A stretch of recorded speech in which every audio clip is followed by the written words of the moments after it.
Nëse ke dhimbje koke, shumica e njerëzve mendojnë se vetë truri dhem, por kjo nuk është e vërtetë.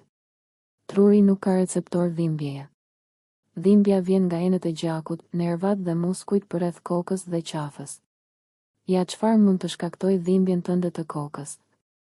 1. Dhimbjet e kokës nga tensioni, shkaktuar nga stresi, qëndrimi i gabuar ose dehidratimi. Muskujt e qafës dhe të skalpit ushtrojnë presion mbi nerva, duke sjellë një dhimbje të shurdhët dhe shtrënguese rreth kokës. 2. Migrenat, shkaktuar nga ndryshime hormonale, ushqime të caktuara ose mungesë gjumi.